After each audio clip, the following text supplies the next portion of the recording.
The Great Hall of the Galactic Council was filled with angry voices. 12 different alien species sat around the massive circular table, their strange forms lit by the blue glow of holographic displays. Each display showed the same terrible truth. Entire star systems were disappearing. Captain Lee Minho stood quietly in the corner, watching the chaos. As Earth's military representative, he was allowed to observe but rarely invited to speak. The other species saw humans as useful workers and decent soldiers, but nothing more.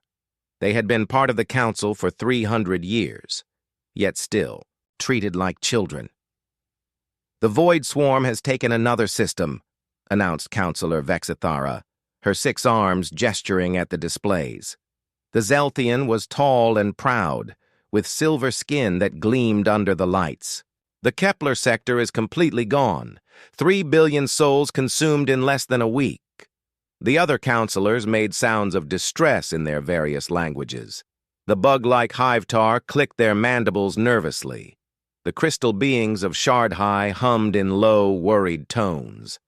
Even the mighty warlords of the Red Fleet looked concerned. "Our energy weapons do nothing," said General Corax of the Red Fleet, his red scales darkening with frustration. "Our shields cannot stop them. They adapt too quickly to our technology." Ambassador Park Hyojin, Earth's diplomatic representative, leaned forward in her chair. She was a small woman compared to the aliens around her, but her eyes were sharp and intelligent. "What exactly are these Void Swarm creatures?" Vexithara's expression showed clear annoyance at being questioned by a human. "They are biomechanical entities from beyond our galaxy. They consume all organic and technological matter to grow stronger. Our scientists believe they are controlled by some form of collective intelligence." "And your current strategy?" Park asked calmly. "We hit them with everything we have," Corax growled. "Plasma cannons, particle beams, quantum disruptors, but they just absorb the energy and become stronger." Lee Minho stepped forward slightly, catching Park's eye. She gave him a small nod. "Perhaps," Park said carefully. "It's time to try a different approach." The hall fell silent. Vexithara's silver eyes narrowed. What could humans possibly suggest that 12 advanced civilizations have not already considered? "We could send ground forces," Park replied simply. The reaction was immediate. Several counselors laughed out loud. Others made sounds of disbelief. The Hivetar's clicking became rapid and high-pitched, which Lee knew meant they found something very funny. "Ground forces?" Vexithara's voice dripped with scorn. "You mean soldiers, with projectile weapons. Dear primitive human, we stopped using such crude methods over 1,000 years ago. Why would we send living beings to fight when we have automated drones and energy weapons?" "Because your drones and energy weapons aren't working," Lee said, speaking for the first time. His voice was calm, but carried clearly through the hall. The laughter stopped. Vexithara turned her attention to the human captain. "And you think your crude bullets and explosives would succeed where advanced technology has failed?" "I think," Lee said carefully, "that you've forgotten what real war looks like." Corax leaned forward, his massive form casting a shadow across the table. "Explain yourself, human." Lee glanced at Park, who nodded again. "For 300 years, you've fought wars with machines against machines, drone versus drone, energy beam versus shield. You've made war clean and distant. But sometimes, to win a war, you need to get dirty." "This is ridiculous," Vexithara said, but some of the other counselors were listening now. "You're suggesting we return to the barbaric practices of planetary warfare?" "I'm suggesting," Lee replied, "that we put boots on the ground." The phrase caused confusion around the table. The translator devices struggled with the human idiom. Several counselors asked for clarification in their own languages. "Boots on the ground?" The Shardhai representative hummed in their crystal voice. "What does footwear have to do with military strategy?" Lee almost smiled. It means sending actual soldiers, living, breathing beings who can think, adapt, and make decisions in real time. Soldiers who can go places your drones can't go, and do things your energy weapons can't do. Preposterous, Vexthara said. Why would we risk valuable lives when we have technology? Because your technology is losing, Park said bluntly. Every day, more systems fall. More billions die. At this rate, the Void Swarm will reach the core. Worlds within a year. The hall fell silent again. This time, the silence was heavy, with fear rather than amusement. Korax was the first to speak. Even if we were to consider such an archaic approach, what makes you think human soldiers could succeed where our advanced systems have failed? Lee's expression grew serious. Because we never stopped learning how to fight wars the hard way. While you were perfecting energy weapons, we were perfecting the art of putting armed, trained, motivated human beings exactly where they needed to be to break things and kill enemies. And you believe this would work against the Void Swarm? Asked the Hive Tar representative, their clicking now slow and thoughtful. I believe, Lee said, that sometimes the oldest solutions are the best solutions. These creatures have adapted to counter your energy-based technology, but I doubt they've encountered good old-fashioned kinetic weapons, explosive devices, and soldiers who refuse to quit. Vexthara looked around the table, seeing that some of the other counselors were actually considering the human's words. Her pride clearly stung. She made one final attempt to dismiss the idea. Very well, she said with obvious disdain. If the Council wishes to waste resources on this primitive experiment, let the humans try their crude methods. When they fail, perhaps we can focus on real solutions. Park smiled slightly. We accept the mission. The surprise on Vexthara's face was obvious. She had expected the humans to back down when challenged. You'll need ships, supplies, and orbital support, Korax said, now sounding interested despite himself. We'll need more than that, Lee said. We'll need permission to do this our way. No interference, no second-guessing, and no demands that we follow your standard military procedures. What exactly are you planning? Vexthara demanded. Lee's smile was sharp and confident. You're about to learn why humans never forgot how to fight dirty. As the council session ended and the various species began filing out, many were talking quietly among themselves. The phrase, boots on the ground, was being repeated in dozens of languages, even though most still didn't understand what it really meant. Ambassador Park gathered her things, watching the aliens leave. Think this will work? She asked Lee quietly. Sector Captain's eyes were hard as steel. It better, because if it doesn't, we're all going to die anyway. Outside the Great Hall, word was already spreading through the diplomatic district. The humans had volunteered for what seemed like a suicide mission. Most species thought it was a waste of time. Some thought it was brave but foolish. None of them understood that they had just witnessed the moment when everything would change. Admiral Kim Jae-won stood in the command center of Titan Station, watching dozens of holographic displays show the greatest military mobilization in human history. Ships were moving through space lanes that hadn't seen this much traffic since the Resource Wars 2 centuries ago. But these weren't merchant vessels or passenger liners. These were warships, and they carried something the galaxy hadn't seen in over 1,000 years. Soldiers. Status report, Kim said to his aide, a young lieutenant named Han Soo-young. 17 divisions fully equipped and ready for deployment, she replied, checking her datapad. Another 12 still loading supplies. The alien volunteers are... She paused, searching for the right word. Confused, sir. Kim almost smiled. 3 weeks had passed since the council meeting, and word of the human plan had spread throughout the galaxy. To everyone's surprise, volunteers from other species had begun arriving at human bases. Most came out of curiosity. Some came because they had lost everything to the Void Swarm. A few came because they actually believed the human approach might work. "Where's Colonel Song?" Kim asked. "Training Complex 7, sir. He's working with the new Shard High recruits." Kim nodded and headed for the training areas. As he walked through the station's corridors, he passed sights that would have amazed the Galactic Council. Humans in military gear worked alongside bug-like Hivetar, teaching them how to use projectile weapons. Red Fleet warriors, used to fighting with energy blades, practiced with human assault rifles. Crystal beings from Shard High learned to throw grenades with their minds instead of shooting energy beams. In Training Complex 7, Kim found Colonel Song Minjae shouting instructions to a mixed group of humans and aliens.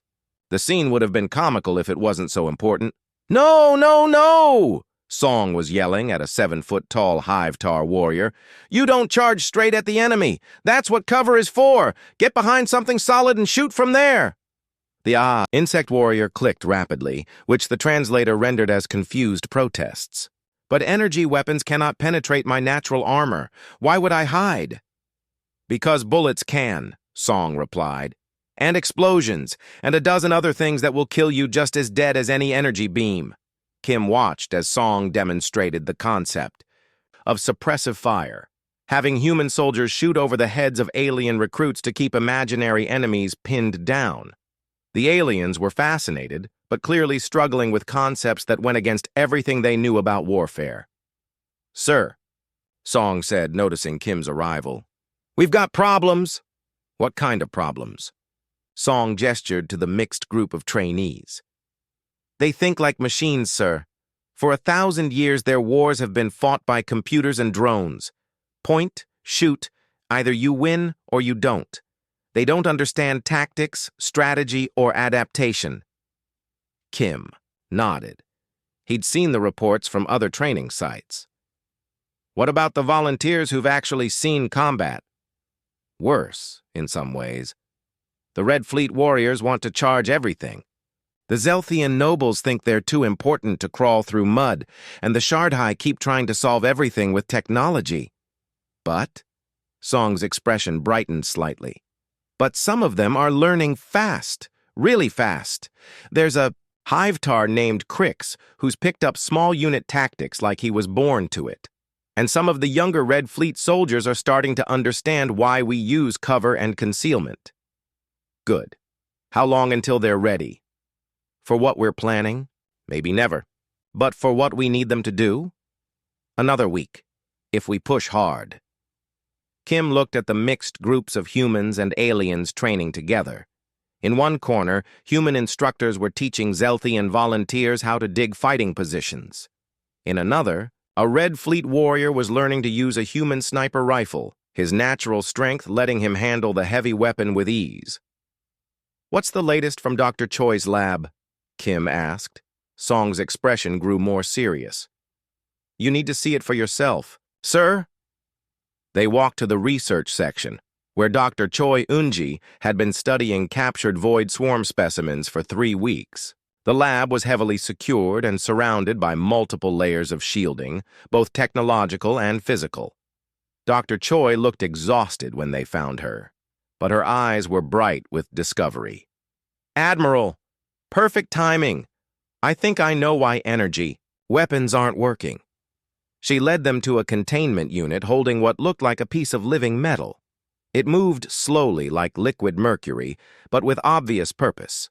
"This is a basic swarm unit," she explained. "Biomechanical, like the report said. But here's the interesting part. Watch what happens when I hit it with different types of energy." She activated a small laser. The metal creature absorbed the beam completely, growing slightly larger. "Plasma beam," she said, switching weapons. Again, complete absorption. Particle beam. Same result. "But watch this," she said, picking up what looked like an ancient projectile weapon. She fired a simple lead bullet at the creature.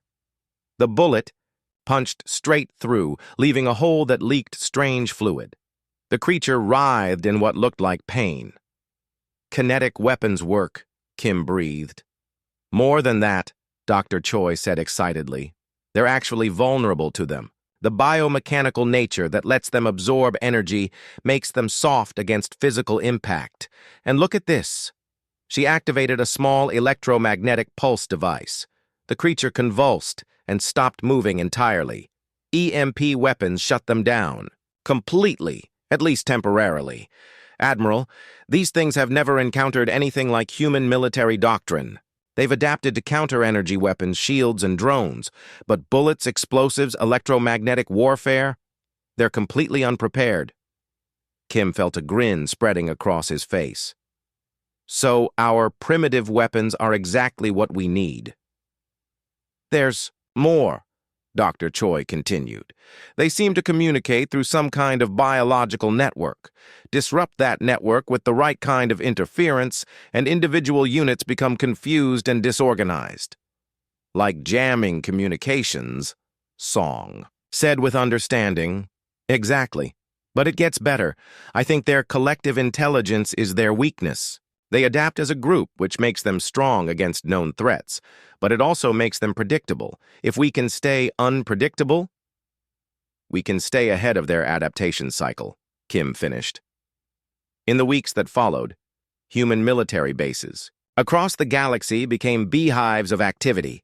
Ancient concepts were dusted off and updated for galactic warfare. Infantry tactics that hadn't been used since Earth's colonial wars were modified for fighting in space stations and on alien worlds. Sergeant Major Yu Tae-hyun, a grizzled veteran of the Mars campaigns, found himself teaching classes on urban warfare to species that lived in crystal cities and underground hives. The principles are the same, he told his mixed classes. Cover, concealment, fields of fire, and always have a way out. The alien volunteers struggled with concepts that seemed obvious to humans. Why approach an enemy position from multiple directions? Why not just attack with maximum force? Why waste time with reconnaissance when you could just charge in?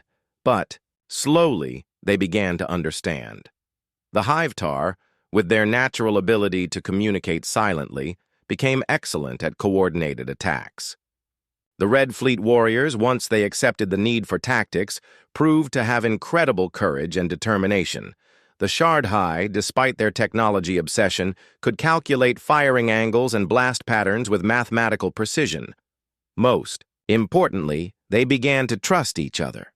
Humans learned to work with alien abilities they'd never imagined. Aliens learned that human stubbornness and adaptability were not weaknesses but strengths. The phrase, boots on the ground, began to spread throughout the galaxy's military networks. Alien languages that had no concept of infantry warfare suddenly developed new terms and phrases.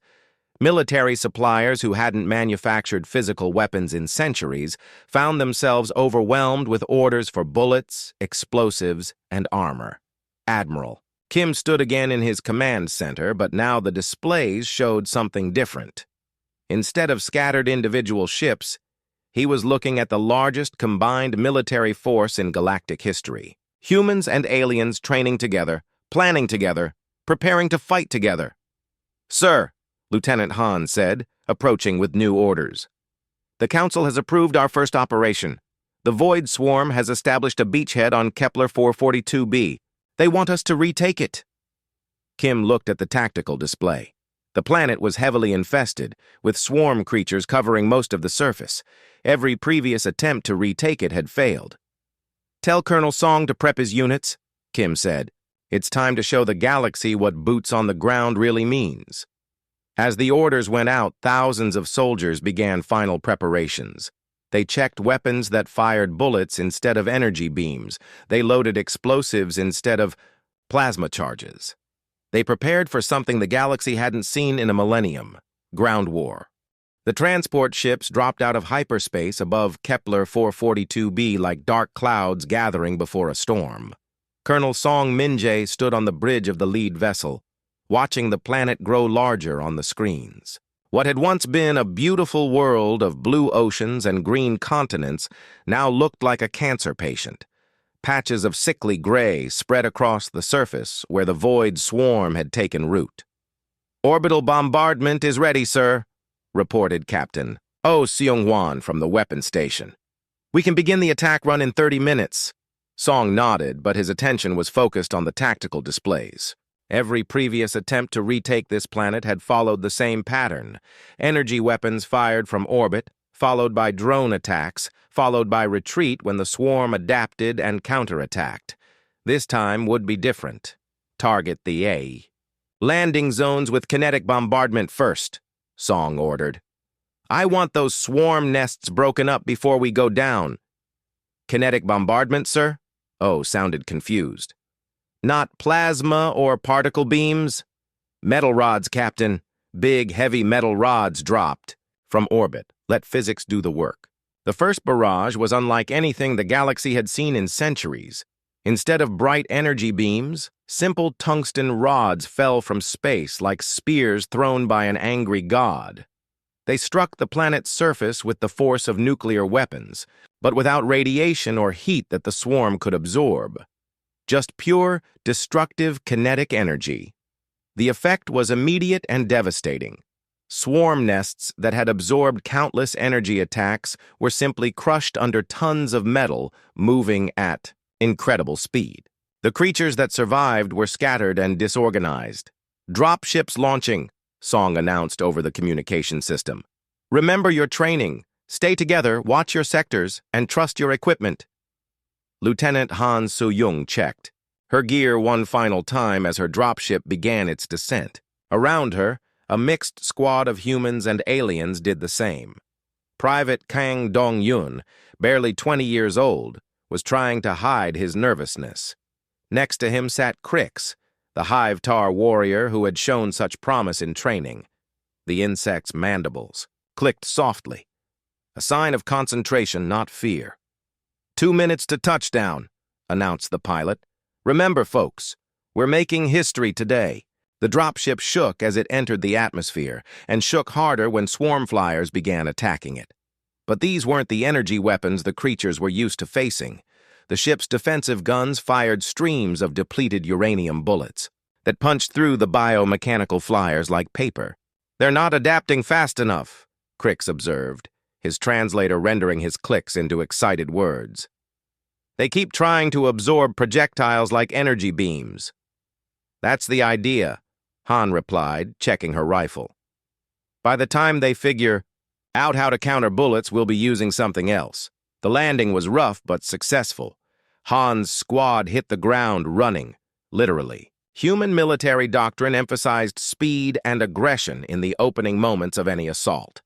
Get off the landing zone fast, establish a perimeter, and begin the advance before the enemy could react. The landscape around them looked like something from a nightmare.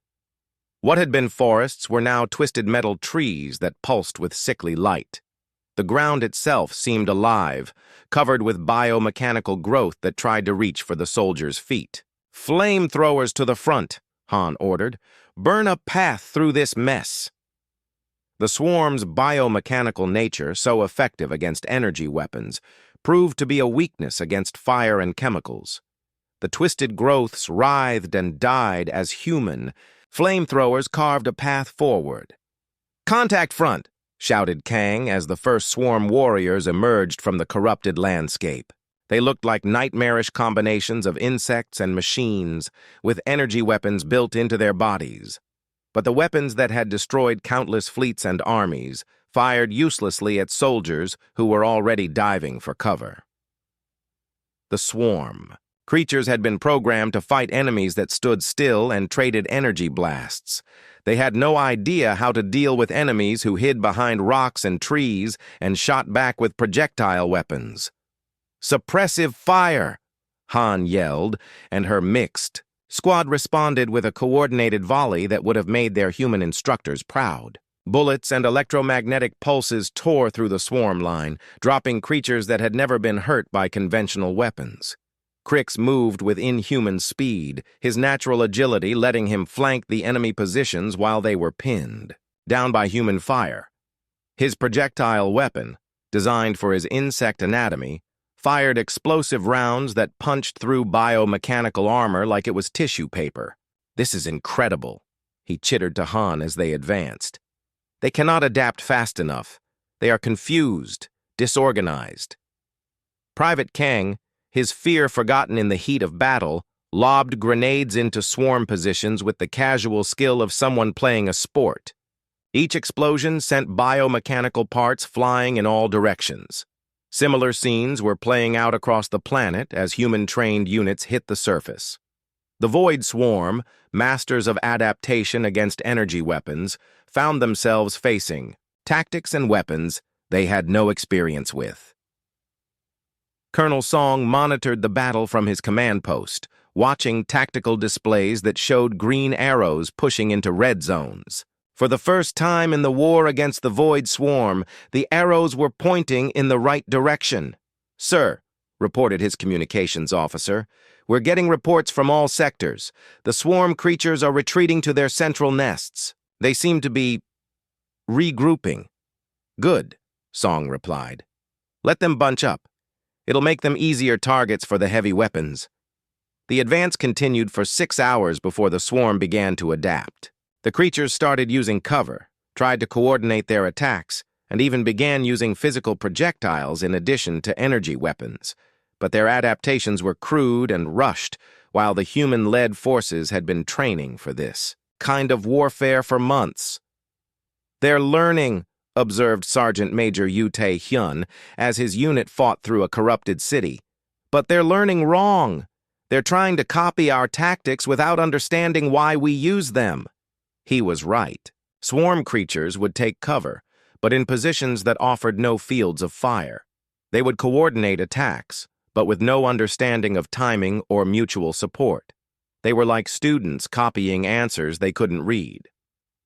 The real test came when Han's squad reached the first major swarm nest. It was a massive biomechanical structure that pulsed with energy, easily the size of a city block. Previous attacks had bounced off its energy shields like raindrops off glass. "Heavy weapons team to the front," Han ordered. "Let's see how it handles good old-fashioned explosives." The attack was coordinated and methodical. Electromagnetic pulse weapons shut down the nest's defenses. Kinetic weapons punched holes in its biomechanical walls. And then came the explosives, not energy weapons that could be absorbed, but chemical explosives that released their force through blast and fragmentation. The nest died like a living thing, writhing and collapsing as its biomechanical systems failed. From its ruins came a sound that none of the soldiers had heard before, something that might have been a scream of pain from the collective intelligence that controlled the Void Swarm. "Target destroyed," Han reported to command. "Moving to next objective." But the next objectives proved easier than expected. Word of the nest's destruction had somehow spread through the swarm's biological network, and the creatures were retreating in panic. They had never experienced permanent destruction of their infrastructure. Energy weapons could be countered. Shields could be adapted to, but when something exploded with chemical energy, it stayed destroyed. By the end of the first day, human-led forces had retaken more territory on Kepler 442b than all previous attempts combined. By the end of the second day, they had destroyed 3 major nests and scattered the remaining swarm forces. The news reached the Galactic Council like a lightning bolt.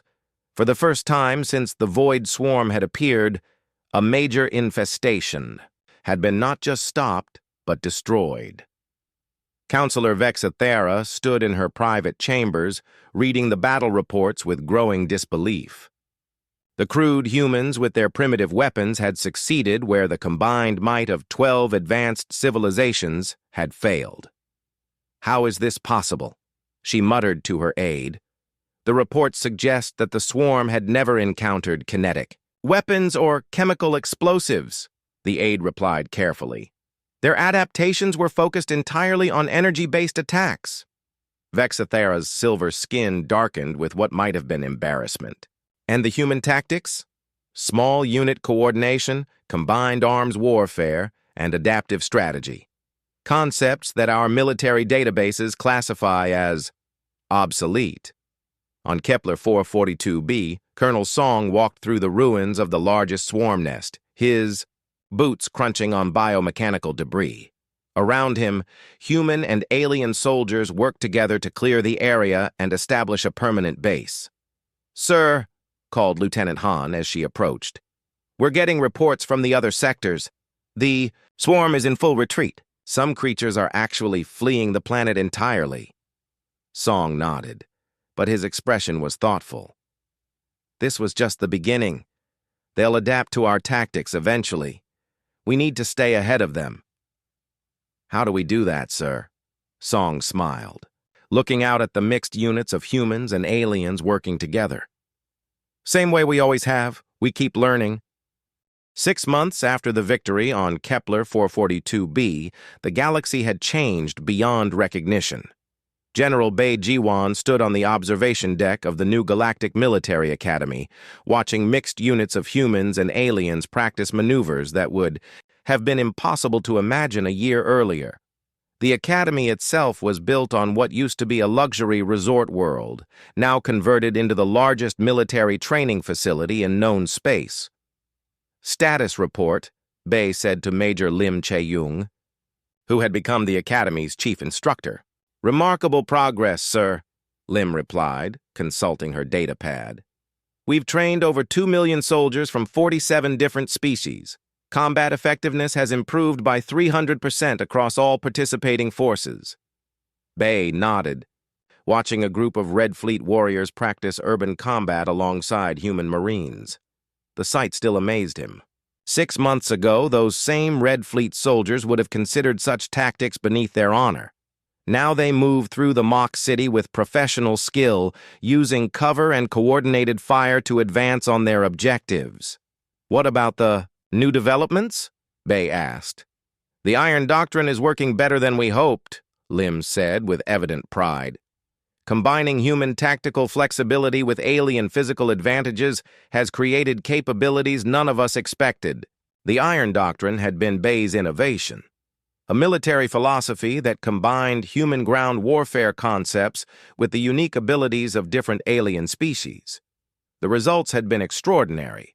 Hive-Tar warriors, with their natural armor and ability to communicate silently, had become the galaxy's best assault troops. Their mandibles could tear through biomechanical barriers that stopped human weapons, while their complex eyes could spot enemy positions in conditions that would blind other species. The Shardhai, despite their initial resistance to primitive warfare, had discovered that their ability to manipulate crystal structures made them natural engineers. They could build fortifications, bridges, and tunnels with a speed and precision that amazed human combat engineers.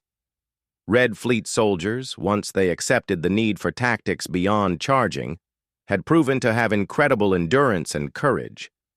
Their natural aggression, properly channeled through human military doctrine, made them fearsome in close combat. Even the proud Zelthians had found their place. Their natural leadership abilities and strategic thinking made them excellent officers, while their precise movements and steady nerves created some of the galaxy's best snipers. The psychological effect has been just as important as the tactical one, Lim continued. Species that have been enemies for centuries are now working together. The shared hardship of training and combat has created bonds that diplomats couldn't forge in decades of negotiations. Bei watched a mixed squad working through a complex assault course. A human sergeant was coordinating the attack, while a Hive-Tar warrior provided covering fire. A Shardhai engineer cleared obstacles, while a Red Fleet soldier carried wounded to safety. They moved like parts of a single organism, each species contributing their strengths to the whole. Any word from the front lines? Bei asked. Lim's expression grew more serious. Commander Park reports that the Void Swarm is adapting faster than we expected. They're learning to counter our tactics, developing new strategies, but our forces are adapting too and staying ahead of the curve. Commander Park Woojin had taken charge of the space-based operations that supported ground forces. His innovations in orbital support and rapid deployment had revolutionized galactic warfare. Ships that had been designed for energy weapon duels were being refitted with kinetic weapons and troop transport capabilities. The swarm's latest adaptation is concerning, though, Lim added. They're starting to use tactics that look almost human. Bei frowned. Explain. Coordinated attacks, use of cover, even what looks like squad-based movements. They're copying our methods, but with their biomechanical advantages. Some units are reporting that fighting them is like fighting a twisted mirror of ourselves. This had been the fear from the beginning. The Void Swarm's greatest strength was their ability to adapt and learn. Eventually, they would figure out how to counter human tactics, just as they had countered energy weapons. But there's good news, too, Lim said, seeing Bay's concern. The esprit de corps effect is spreading beyond military units. Civilian populations on threatened worlds are forming their own defense groups, using simplified versions of our training. The concept of citizen soldiers is taking root across the galaxy. Bay smiled at that. The idea that ordinary people could and should defend themselves had been one of humanity's contributions to galactic culture. For too long, the advanced species had relied entirely on professional military forces and automated defenses. The humans had reminded them that sometimes the best weapon was a determined person with a gun and the will to use it. Sir, an aide approached with urgent news. Priority message from Admiral Kim. The Swarm has launched a major offensive against the Vega system. They're requesting immediate reinforcement. What kind of forces are they facing? Bay asked. Intelligence suggests it's a new type of swarm creature, larger, more heavily armored, and apparently immune to standard kinetic weapons. They're calling them Titans. Bay nodded grimly.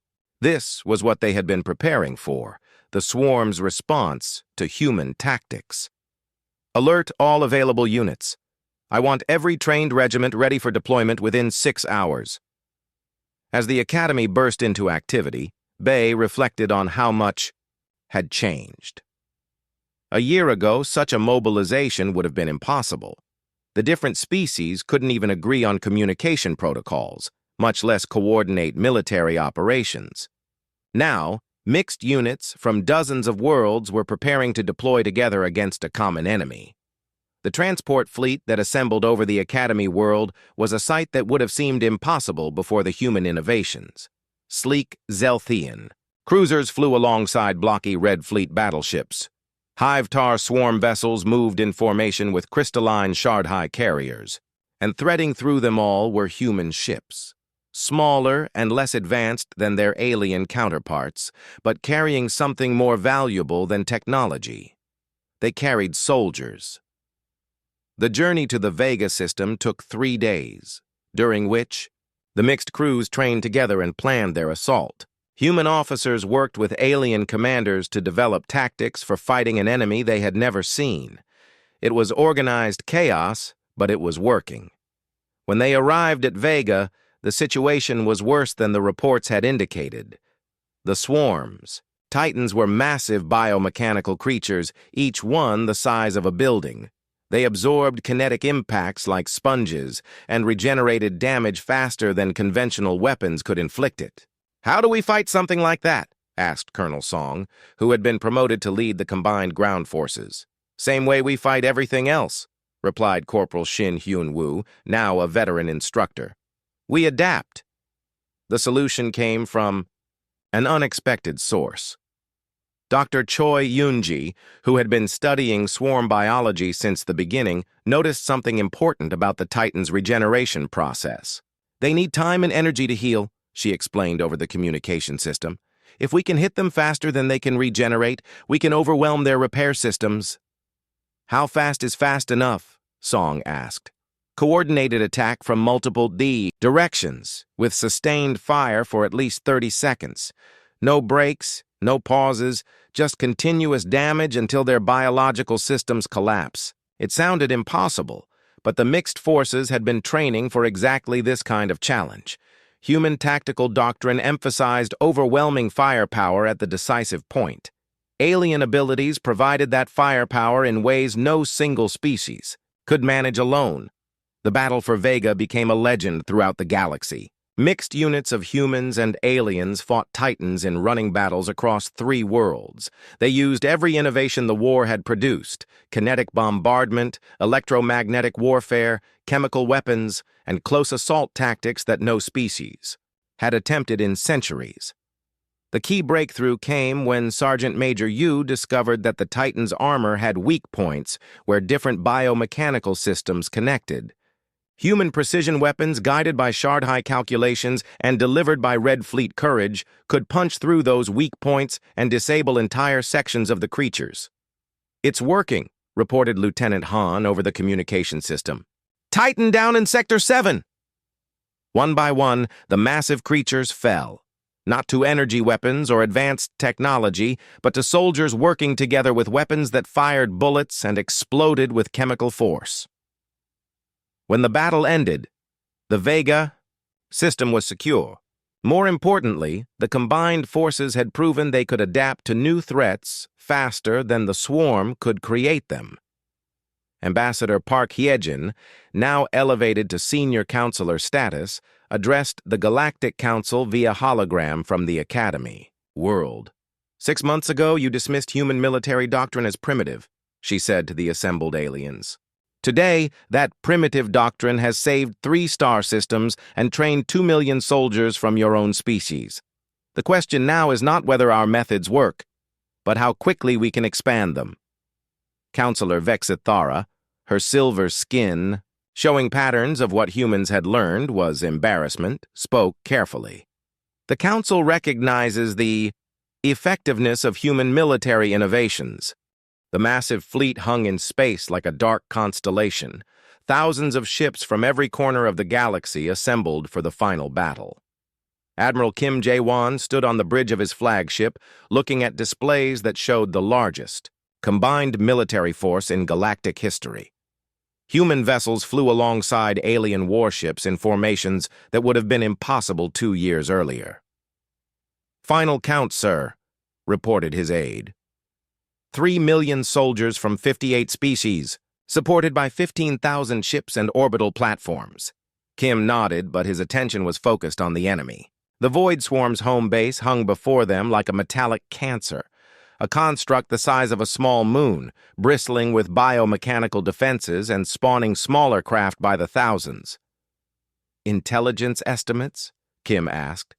"At least 10 million. Swarm entities of various types," came the reply, "including 50 confirmed Titans and something new they're calling a Leviathan." The Leviathan was the swarm's latest adaptation, a creature the size of a city that seemed to coordinate all other swarm forces in the area. Previous attempts to assault swarm bases had failed because the creatures could adapt and coordinate faster than attacking forces could advance. "Sir," came another report, "Colonel Song reports all ground forces ready for deployment. He says to tell you that the boots are laced up tight." Kim almost smiled. Song's mixed forces had become legendary throughout the galaxy. His units could fight in any environment, against any enemy, using tactics that combined the best of human flexibility with alien capabilities. The assault began with orbital bombardment unlike anything the galaxy had ever seen. Instead of energy weapons, the combined fleet fired kinetic projectiles, millions of tungsten rods, guided missiles, and explosive shells that struck the swarm base with devastating force. But the swarm had adapted to kinetic weapons, too. Their base-absorbed impacts that would have shattered planets, and their defensive systems began firing back with a mix of energy beams and physical projectiles. "First wave launching," announced the fleet coordination officer. Dropships and assault craft descended toward the base like a metal rain. Each carried mixed units trained in the new combined warfare doctrine that had proven so effective. But this time, they faced an enemy that had learned from every previous defeat. Colonel Song Min-jae rode in the lead assault craft with his personal strike team, humans and aliens who had been fighting together for over a year. They moved and thought like a single organism, each species contributing their unique strengths to the whole.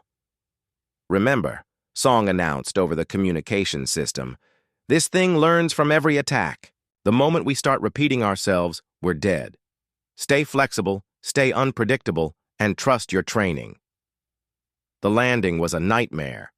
Swarm creatures poured from every opening in the base, using tactics that were disturbingly familiar. They moved in coordinated squads, used cover effectively, and even attempted flanking maneuvers. "They've been watching us," observed Crix, the Hive-Tar warrior who had become Song's most trusted non-com. "These tactics are human-derived." "But they're using them wrong," replied Lieutenant Han, now a seasoned combat veteran. "They understand the movements, but not the thinking behind them." She was right. The swarm creatures moved like soldiers, but they lacked the creativity and adaptability that made human tactics effective. They followed patterns without understanding why those patterns worked. The battle became a deadly dance of adaptation and counter-adaptation.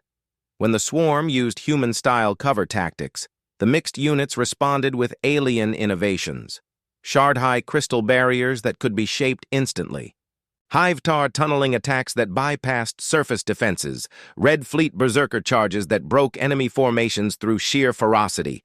"Titan incoming!" shouted Private Kang, now a veteran himself. The massive biomechanical creature charged through the battlefield like an angry mountain, its armor scarred but intact from previous battles. But the combined forces had learned how to deal with Titans. A coordinated attack from 6 different directions overwhelmed the creature's regeneration systems. Human electromagnetic weapons disrupted its nervous system, while alien kinetic weapons punched through its weak points. Within minutes, the Titan collapsed, its biomechanical systems finally failing.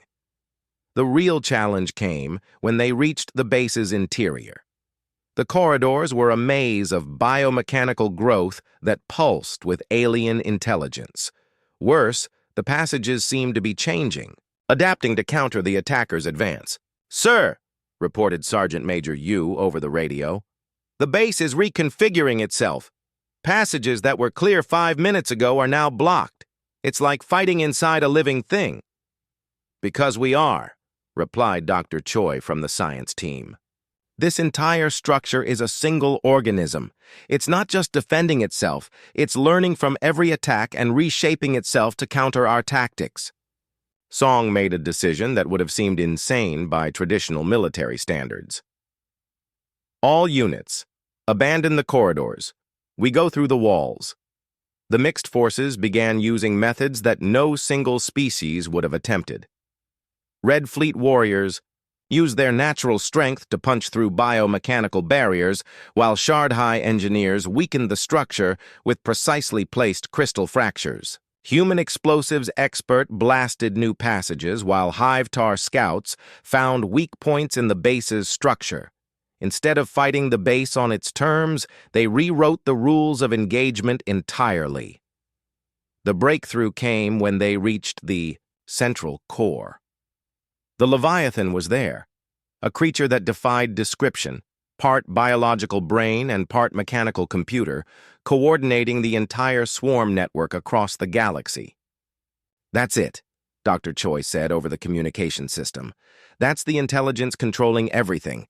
If we can destroy it, the entire swarm network will collapse." But the Leviathan was protected by defenses that made the base's outer barriers look simple.